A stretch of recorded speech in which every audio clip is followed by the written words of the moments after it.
Yo, hello anh em và xin chào trở lại với video của tôi và tôi đây.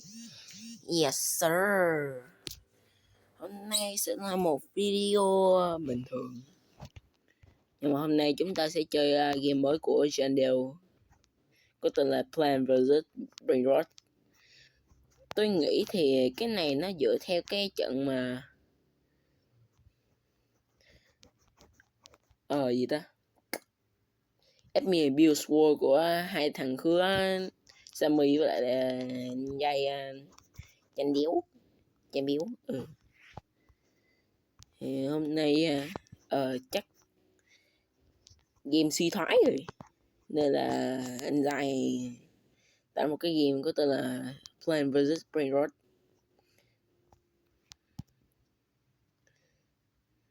Join cái đủ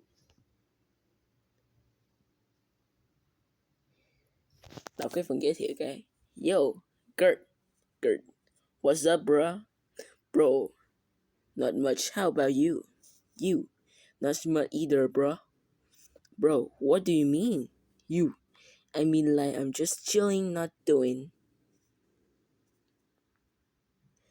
anything in particular, just chilling. Bro, you are not me, yeah, he's not me. Rất là hài giống.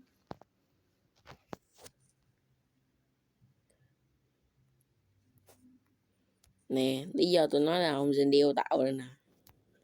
Bài Zen Biếu. Kệ đi, vô. Má nãy giờ 2 phút rồi.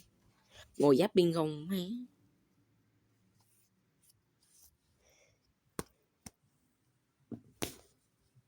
Mắt ơi, con muội. Gì đây? Ui lắc.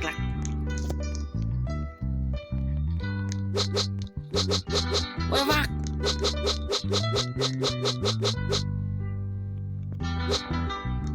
Liền gang guli qua ta đi.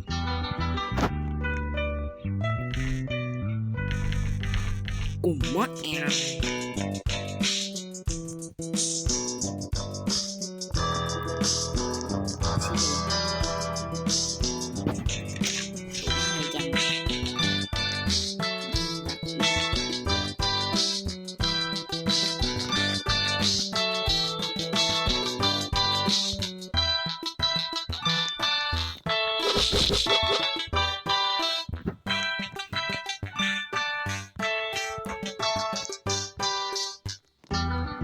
Auto bro.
Tím chim. Ui, phải.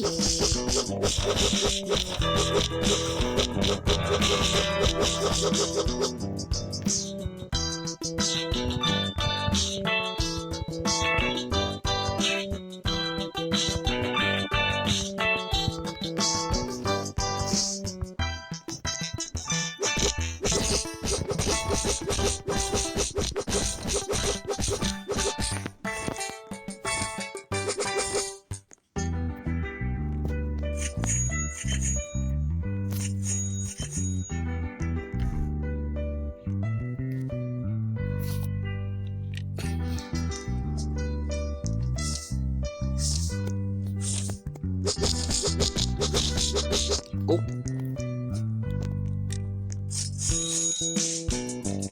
Trò này của anh Theo y chang như Grow Garden. Ai đâu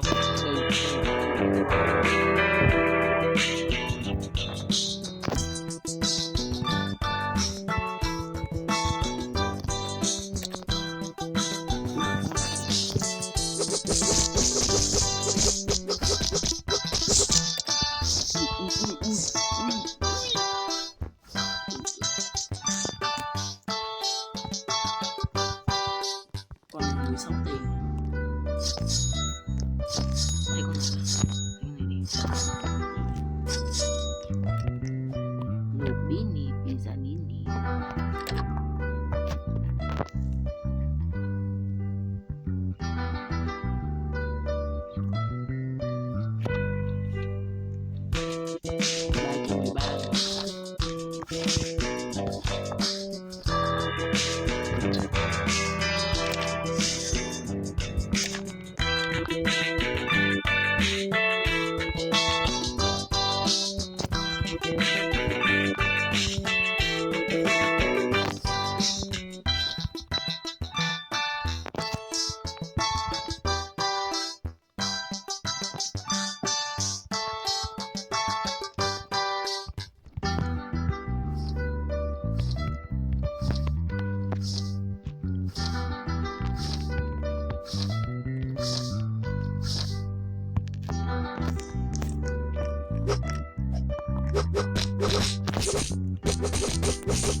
Ê, đánh nhanh kinh đấy. Repeat drop, và repeat pass.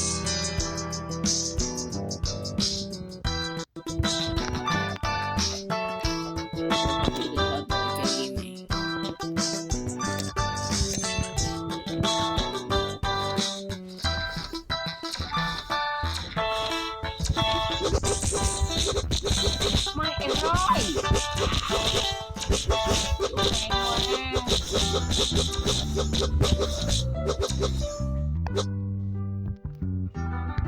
Cũng mà đung đung rồi mẹ nó.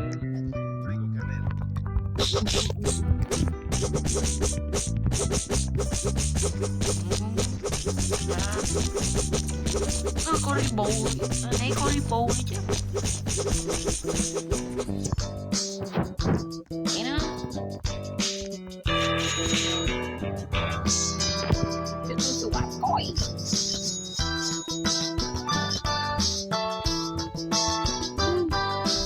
Ui. Espresso Signora.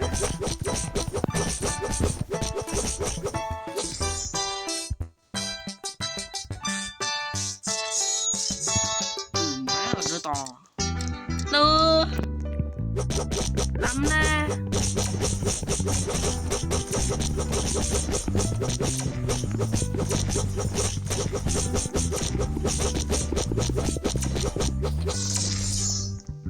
Ủa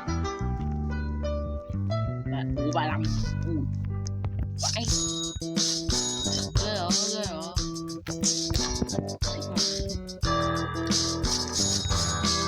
Tim kim.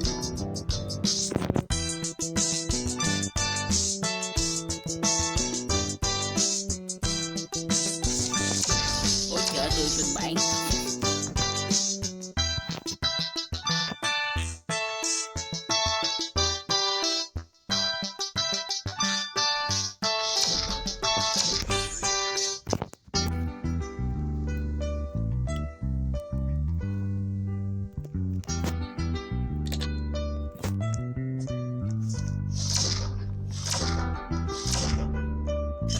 Ủa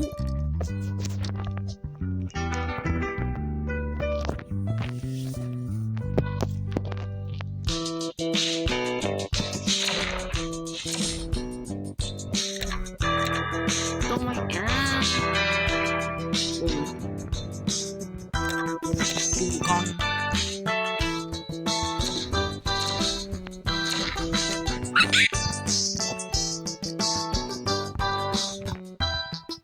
yeah.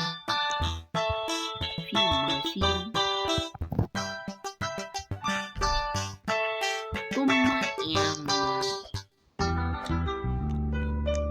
Janelle.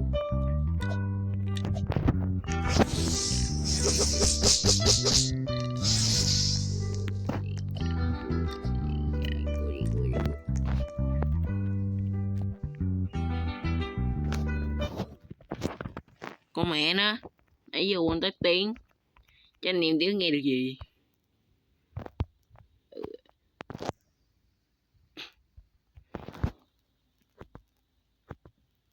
Này là sao nhỉ? Steel ở Brain Rot à?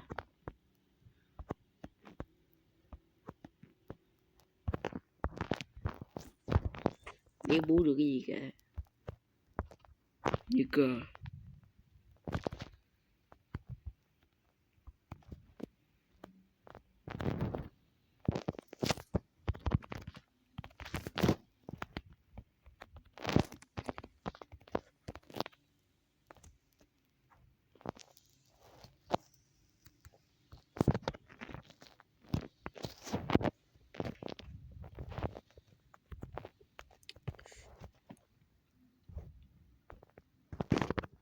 Ui má ơi.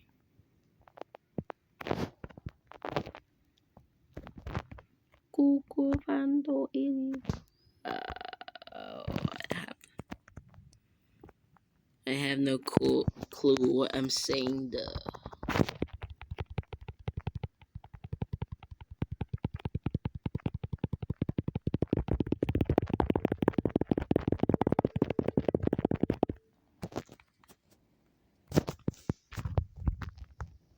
Anh em nghĩ tôi có nên chơi đâu? Anh em có nghĩ là tôi có nên quay video fish không? Thì tôi cũng thích fish ấy, mà tôi cũng đang chơi. Từ từ đợi xíu. Vô, tôi comeback rồi nè.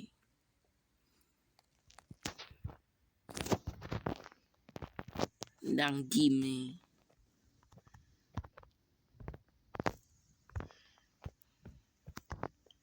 Ủa tử con này phòng thủ quá. Kim L Barry.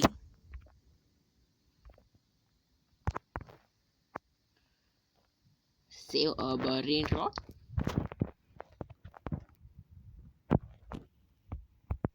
Gì đây?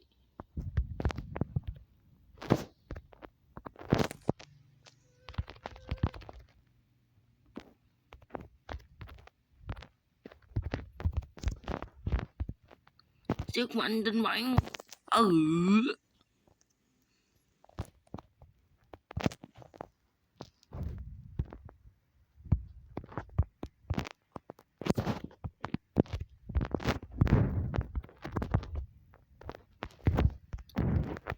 Con gì không?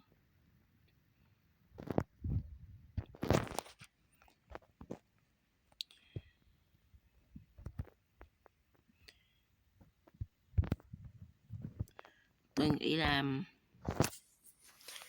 tôi sẽ chơi cho đến khi nào tôi được cái Dragon Fruit Seed này. Một cái gì đấy? Skibidi. Đâu? Gear. Here are the gear I have in stock.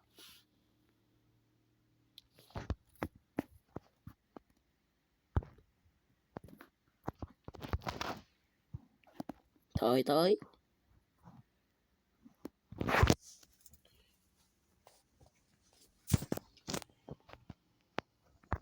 Thời tới khẳng không kịp.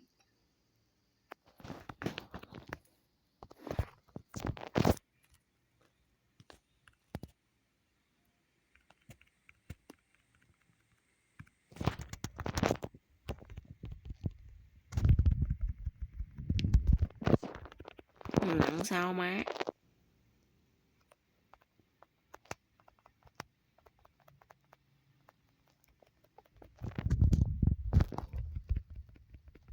Ôi là nó vậy hả?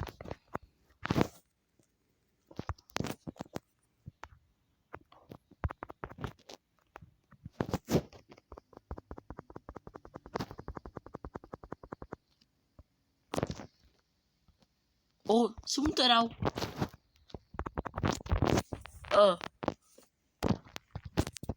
Con mẹ mày. Sigma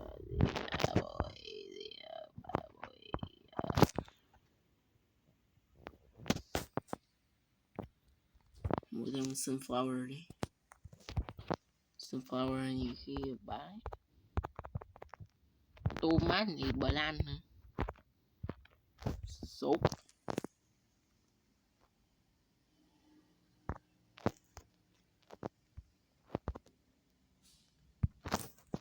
Cái năm ít cách tút này là sao vậy má? Bán mẹ.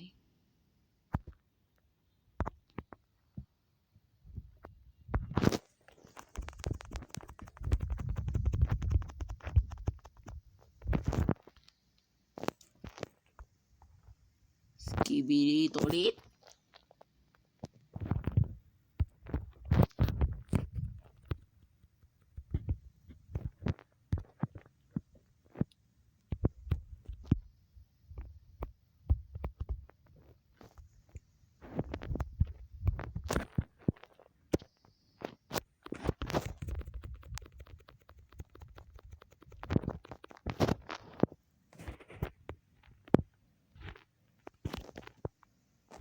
$42 tiền. 42 tiền thì thế không nào? Con này Sigma.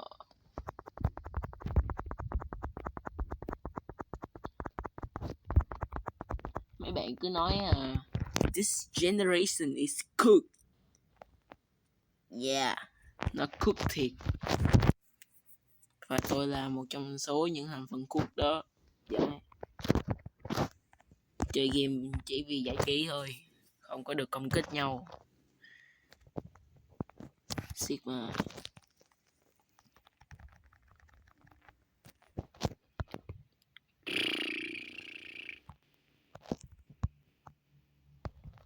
Ui má ơi.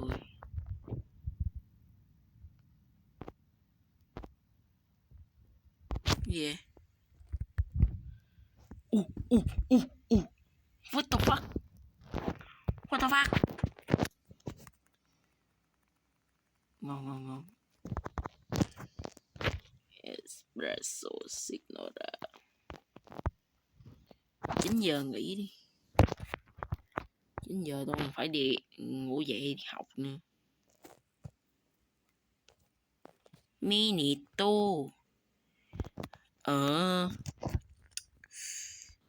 Oh my god. Mẹ lên.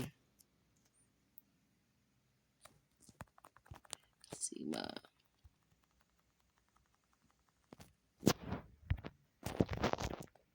Ui 8. Nhiều cơ. 80 á. Đỉnh cao xã hội.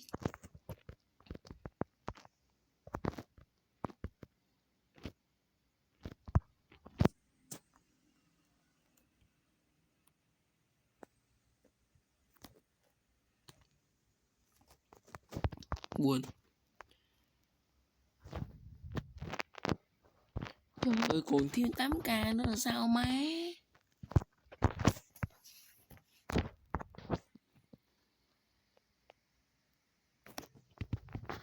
Mẹ mày.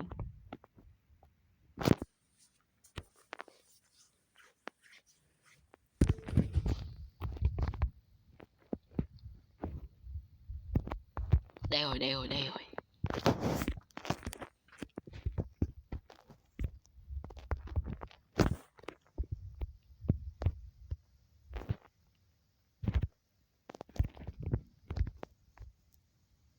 Trong này xong tôi đi ngủ luôn. Bye bye anh em và chúc anh em có một ngày tốt lành. See you later. Maybe tomorrow.